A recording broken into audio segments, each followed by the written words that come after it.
Today, magluluto tayo ng chicken pastil. Lalagyan natin ng quail egg. Yan. So, ganito magiging tsura niya, no? So, kung gusto niyo matutunan to, samahan niyo ako, right? So, this will be a chicken pastil with quail egg. Alright? Let's go. Okay, so start na nating palambutin yung ating chicken breast. Tinanggal ko na yung skin. And lalagyan natin ng laurel ito. Lalagyan ko rin ng lemongrass. Kung wala kayong lemongrass, okay lang naman, lagyan nyo ng luya. Now, lalagyan ko rin ito ng asin. Siguro mga 2 kutsarang asin, pwede na.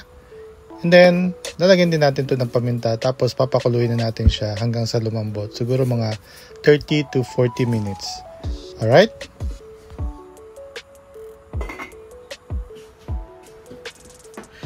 Ayan. At habang pinapalambot natin yung ating chicken breast, pwede na tayong mag-start maghiwa ng ating mga aromatics. So, gagamit tayo dito ng 1 cloves of garlic. So, pipinuhin lang natin to.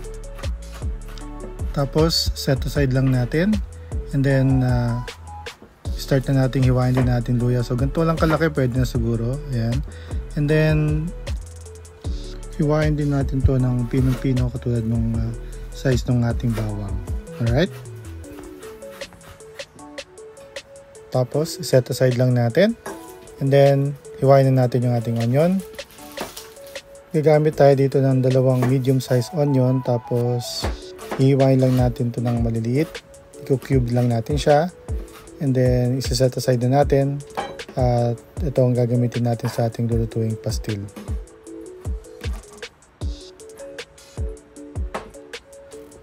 So, ayan na. Ready na yung ating spices. Now, kunin na natin yung ating chicken breast. Ayan, palamigin lang ng konti. Strain natin para walang masyadong tubig, ano. And then ito, ganito ang pag-shred, ano. Hatiin mo muna sa gitna para mas madali mo siya ma-shred. Ganyan, pag ganyan. So, pag nahati mo na sa gitna, pipigayin mo na siya ng kutsilyo na ganyan, ayan. So, kung nakita mo, umihiwalay na yung yung mga chicken na, yung hibla niya, no, nag-ano na siya, nag-iwalay na siya. So, ganun lang. Gagawin mo lang yung lahat sa chicken. Ayan, pero pwede ka rin naman gumamit ng tinidor, ano, para mas mapag-iwahiwalay pa natin ng maayos itong ating chicken breast. Ayan. Kasi mas importante to, dapat to talagang iwahiwalay siya ng todo. No? Yung medyo maliliit na talaga yung ano niya, yung hibla niya. Hindi siya maganda yung chunky. Alright? Now, magsimula na tayong magluto. Ano natin gagawin? Painin natin ating kawali at lalagyan natin ng mantika. Now, ramihan natin yung mantika. Siguro mga half cup. No? Half cup of cooking oil. Any cooking oil will do.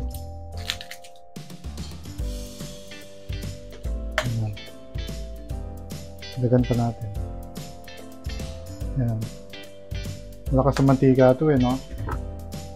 Now, habang hindi pa mainit masyado yung mantika, ilagay na natin yung bawang. Kasi, marami nagsasabi, ano daw ba unahin, bawang o onion? Para sa akin, kung gusto mong matosta ng konti or maging toasted yung bawang mo, unahin mo yung bawang. Kasi pag inuna mo yung sibuyas, hindi mo na matotoasted yung bawang mo.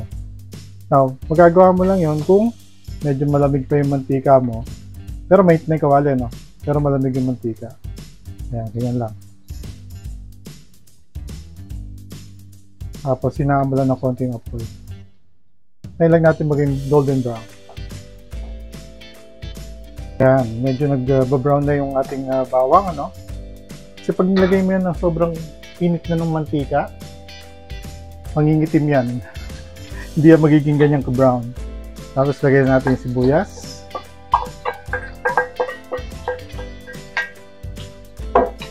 Now, medium heat. Huwag masyado malakas ang apoy. Yan. Siyempre, lagyan na rin natin yung ating luya.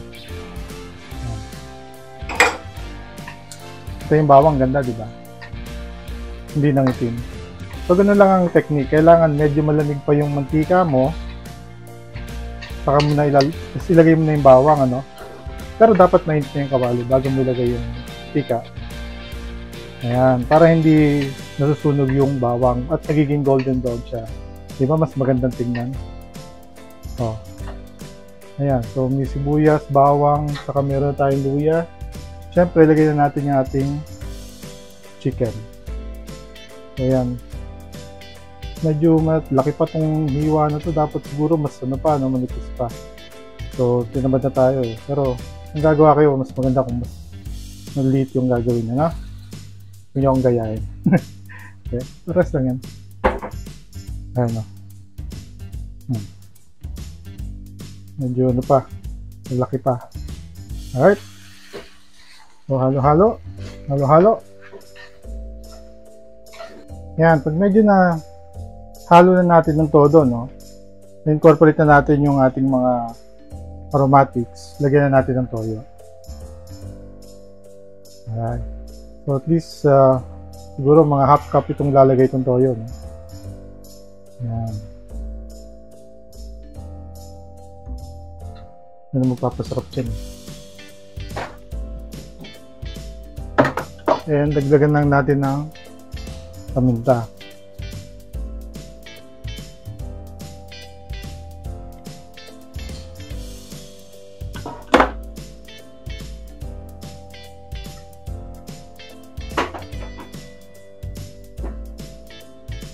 Yan.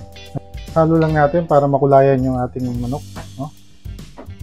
Magkulay pastil na siya. Nice. Tapos maglalagay din tayo ng oyster sauce, siguro mga 3-4 na kutsara oyster sauce. Yan. Ang pasarap yan. Alright.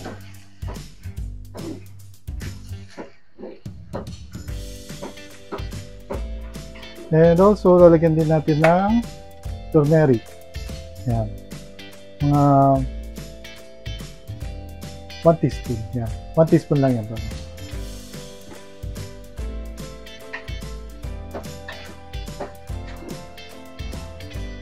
At para mabalance natin, lagyan natin ng sugar. At least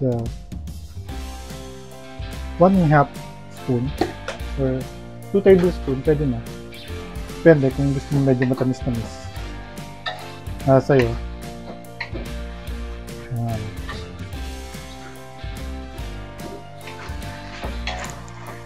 Kailangan lang itong haluin ng haluin, ano? Ayan, para maghiwa-hiwalay pa yung ating chicken breast. Ayan, para maghiwa-hiwalay pa yung ating chicken breast, diba? Tapos, lalagyan na natin siya ng vinegar. Alright? Ito yung pampahaba ng buhay, no? Para mas ma-preserve siya. Pero siyempre, may extra lasa rin doon. So, mga 1/4 cup. Yeah, 1/4 cup yan. Alright. So, pagkalagay natin ng vinegar, siyempre, huwag mo naman masyadong hahaluin. Ganyan, hayaan mo lang siya. Yan, ganyan lang.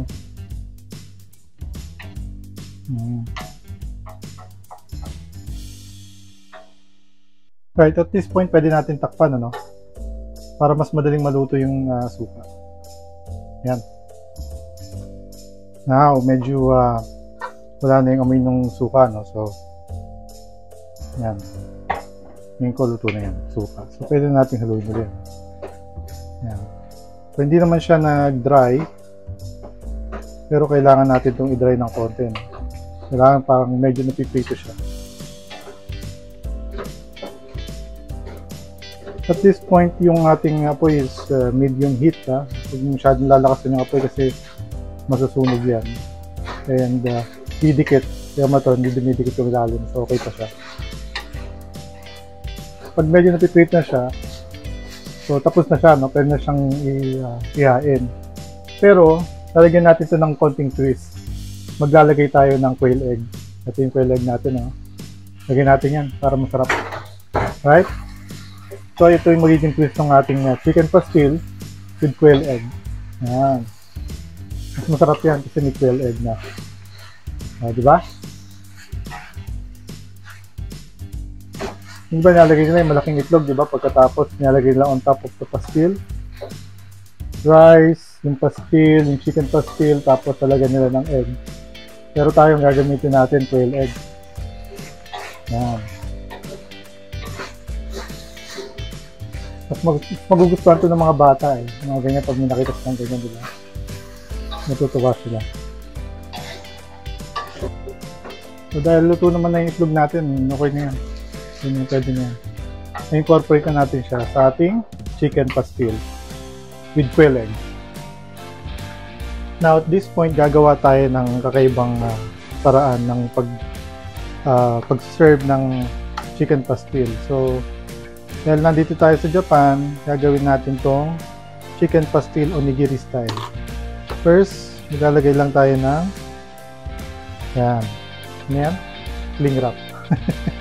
Dapat mainit na Japanese rice. Now, pag gagawa kayo ng onigiri, kahit anong mangyari, huwag kayong gagawa ng onigiri na hindi Japanese rice ang gagamitin nyo. Kasi, hindi talaga yun pwedeng mangyari. Hindi yung magbububo, no? Kailangan talaga Japanese rice. Alright? Pagka gumawa kayo ng onigiri na hindi Japanese rice ang ginamit nyo, hindi yun onigiri. Mashed rice ang tawag doon. So, yeah. Joke lang. Ayan. So, lagyan natin ng palaman. So, meron tayong itlog. Ayan. Sarap. Oh, diba? Messy. Tapos, ayan. So, dapat bagong saing yung ano nyo. Ayan, umusok-usok pa. No? Mainit pa siya. Ayan. Ayan. Alright. Tapos, palot na natin. Gawa na tayo ng bowl. Rice bowl. Alright? Ayan, init. Ayan, sinadya ko talaga yung itlog nandun, ano? Tapos, paano ba mag-triangle ng onigiri? Ayun lang. Gaganon ka lang, tapos gaganon ka. Ayan. Ganon. So, ganon. Ganon. So, ganon. Ganon. Alright? So, ganon. Ganon. Ganon. Ganon. Ayan. Meron ka ng triangle. O, di ba? Tapos, hindi ka messy. Kailangan talaga naka-cling wrap, ano, naka-plastic na ganyan para hindi messy. Hindi ka hugas-hugas ka ng hugas ng kamay. Saka pagka sa tunay na professional kitchen, tipin mo, gagawa ka ng mga 100 na ganito. Anong gagawin mo? Hugas ka ng hugas ng kamay o yung kamay mo magiging mamumuti na kahugas. Yan na. Meron na tayong triangular na onigiri. Alright. Tapos, talagyan natin siya ng nori. Yung nori ko nahiwa na, no? Pero kung meron kayong nori, ano to eh, bali sa isang buong nori, pwede kayong gumawa ng 3 gantong hiwa. Ayan. So, paano siya ano? Ilalagay? Ayan lang, napakasimple.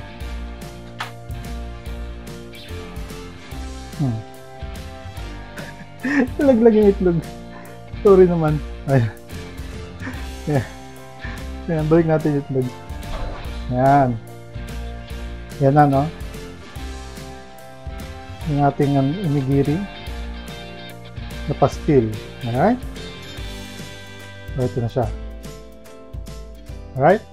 So, tikman na natin. Alright, so ito na yung ating pastel na onigiri, no? Chicken pastel. Chicken pastil na onigiri. Ayan. So, yun yung itlog. Siyempre, yun ang una natin kaagatin, di ba?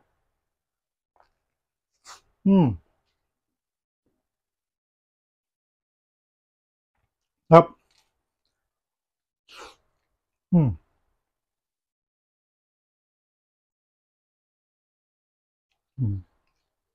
O, diba hindi messy? O, hawak mo lang yung sa plastic ka lang kukuha na ganyan, no? Pwede pambaon ng mga bata ata. Up.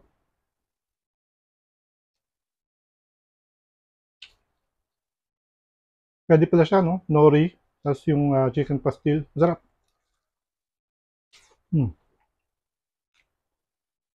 Up. Solid. So, ano pa hinihintay nyo? Magluto na kayo to.